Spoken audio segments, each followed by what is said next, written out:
عمران خان صاحب نے بڑا کلیئرلی کہا ہے کہ میں پاکستان کے لیے باوجود اس کے کہ جو ظلم اس کے ساتھ ہوا ہے اس کے باوجود وہ کہہ رہا ہے کہ میں پاکستان کے لیے مذاکرات کرنے کو تیار ہوں۔ سیاسی تحریک کا آغاز ہو گیا، آر یا پار ہوگا۔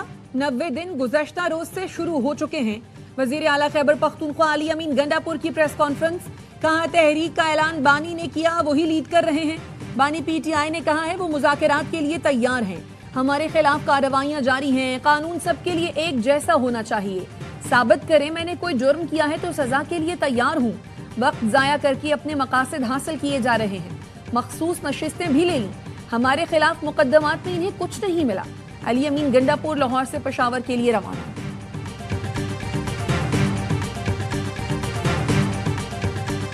تبدیلی تو دیکھیں یہ تو ہر صوبے میں تبدیلی آ سکتی ہے اگر اپوزیشن کے پاس اپنی نمبرز گیم پوری ہوں۔ اگر خیبر پختونخوا میں نمبر گیم پوری ہوگی تو تبدیلی آئے گی۔ ریہرسل ہم کریں گے انشاءاللہ سینٹ کے الیکشن میں، اس کے بعد پھر دیکھتے ہیں کیا ہوتا ہے۔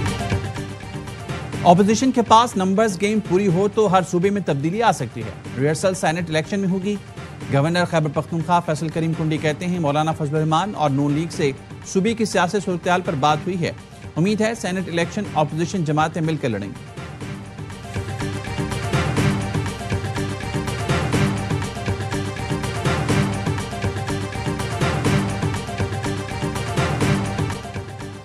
خیبر پختونخوا جل رہا ہے اور تم لشکر سمیت پنجاب فتح کرنے نکلے ہو، تمہاری حکومت دولت اور طاقت کے بل پر قائم ہے۔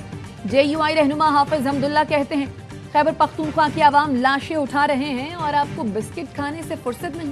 مولانا فضل الرحمان پر الزام لگانے والے بتائیں خود کس کے این او سی پر وزیر اعلیٰ بنے؟ پنجاب اسمبلی میں پی ٹی آئی کے 26 اراکین کی نااہلی کا ریفرنس، اپوزیشن نے حکومتی مذاکراتی کمیٹی سے بات چیت کے لیے تاحال کوئی فیصلہ نہیں کیا۔ اپوزیشن لیڈر ملک احمد بھچر کہتے ہیں مصروفیت کے باعث مذاکراتی کمیٹی پر مشاورت نہیں کی۔ حکومت مذاکراتی کمیٹی تشکیل دے چکی ہے جس میں مشتبہ شجاع الرحمان، خواجہ سلمان رفیق، چودھری شافی حسین، علی حیدر گیلانی اور دیگر شامل ہیں۔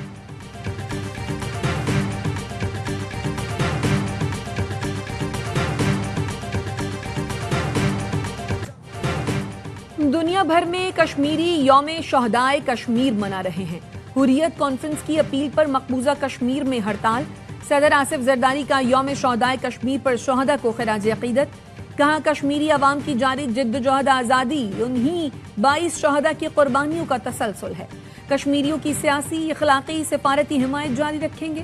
وزیر اعظم شہباز شریف نے اپنے پیغام میں کہا آج کے دن کشمیر کے مسئلے کا حل اور جموں کشمیر کے عوام کے حق خود ارادیت کے عزم کا اعادہ کرتے ہیں۔ 13 جولائی 1931 کو آج ہی کے دن کشمیریوں نے اپنی جانوں کا نذرانہ دے کر تحریک آزادی کی بنیاد رکھی تھی۔ ڈوگرا مہاراجہ ہری سنگھ کے فوجیوں نے 22 کشمیریوں کو شہید کیا تھا۔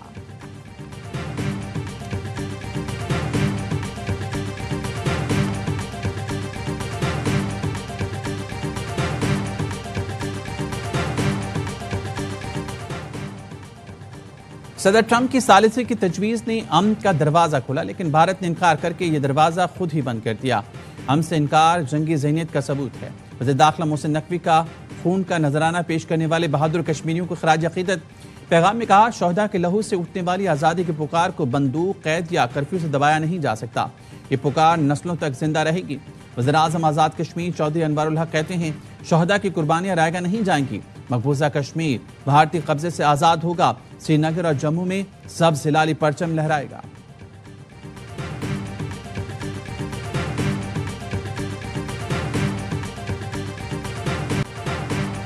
کراچی میں اداکارہ حمیرہ اصغر کی پر اسرار موت کی تحقیقات کے لیے تحقیقاتی کمیٹی بنا دی گئی۔ ایس پی کلفٹن عمران جاگیرانی سربراہ مقرر۔ تحقیقاتی کمیٹی نے حمیرہ اصغر کی ڈائری سے پاسپورٹ ملنے کے بعد 3 موبائل فون اور ٹیبلٹ کا ڈیٹا حاصل کر لیا۔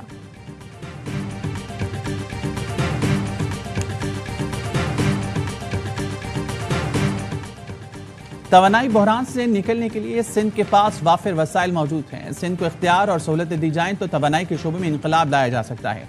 تھر کا کوئلہ کئی دہائیوں تک پاکستان کی بجلی کی ضروریات پوری کر سکتا ہے۔ سندھ کے سینئر وزیر شرجیل میمن کہتے ہیں کراچی کے لیے 2 نئے سولر پارکس کی منصوبہ بندی کی جا رہی ہے۔ وفاقی حکومت صوبے کے منصوبوں کی راہ میں حائل رکاوٹیں دور کرے۔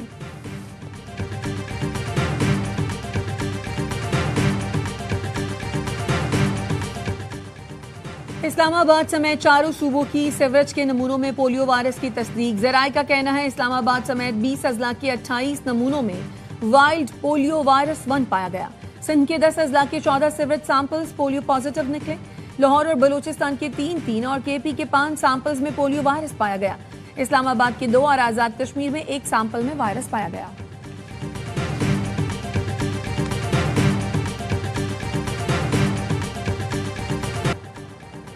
اور مانسون کا ایک اور سپیل، ملک بھر میں بادل پھر برسنے کو تیار.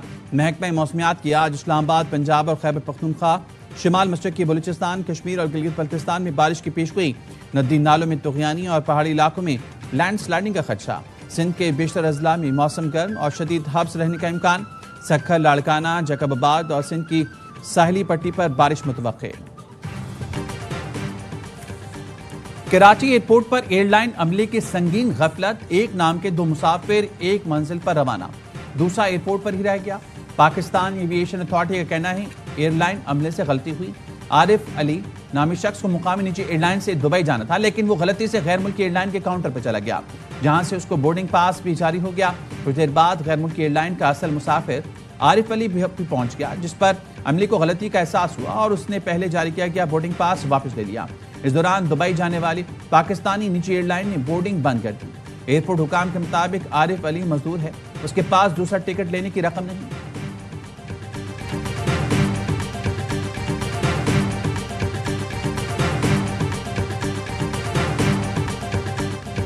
غزہ میں جنگ بندی مذاکرات میں پیش رفت نہ ہو سکی، اسرائیل کی جارحیت برقرار. 24 گھنٹے میں 110 فلسطینی شہید. اسرائیلی فورسز نے ایک بار پھر امدادی مرکز پر موجود فلسطینیوں پر گولیاں برسائیں. 34 فلسطینی شہید ہوئے. فلسطینی حکام کے مطابق امداد بند ہونے سے غزہ میں 2 ماہ میں بھوک سے 67 بچے شہید ہو چکے.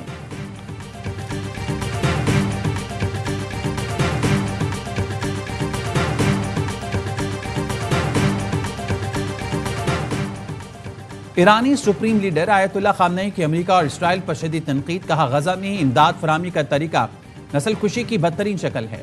اسرائیل نے غزہ میں فلسطینیوں کو سنگین اور خوفناک انتخاب پر مجبور کیا. فلسطینی یا تو بھوک پیاس سے مریں یا خوراک لیتے ہوئے گولی کھائیں. پہلے صہیونی قوتیں نسل کشی کے لیے بمباری پر لاکھوں ڈالر خرچ کرتی تھیں. اب چند ڈالر خرچ کر کے قطار میں کھڑے فلسطینیوں کو نشانہ بنایا جا رہا ہے.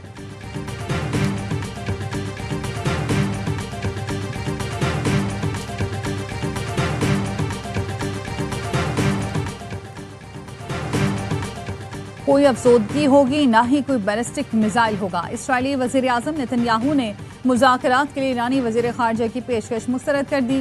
فاکس نیوز سے انٹرویو میں کہا کہ ایران سے غیر معمولی معاہدے کی حمایت کریں گے. امریکہ اور اسرائیل اگر ایران پر حملہ نہ کرتے تو وہ 1 سال میں جوہری ہتھیار بنا لیتا. اسرائیل سے جنگ کے بعد ایرانی حکومت مشکل میں ہے. نتن یاہو نے مزید کہا امریکی صدر ڈونلڈ ٹرمپ کی قیادت میں ایک مختلف امریکہ ہے جو آزاد ہے. وائٹ ہاؤس میں ٹرمپ جیسا دوست اسرائیل کا کبھی نہیں تھا. اگر کوئی امن کے نوبل انعام کا مستحق ہے تو وہ صدر ٹرمپ ہیں.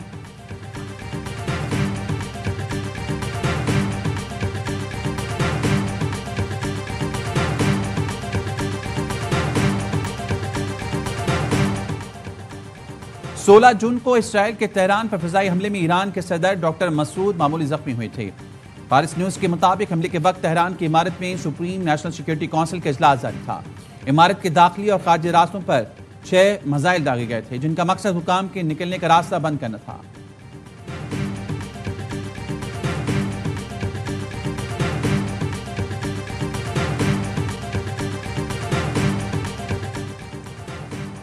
لندن کے پارلیمنٹ سکوائر پر پولیس کا کریک ڈاؤن. فلسطین ایکشن گروپ کی حمایت پر 40 سے زائد افراد گرفتار.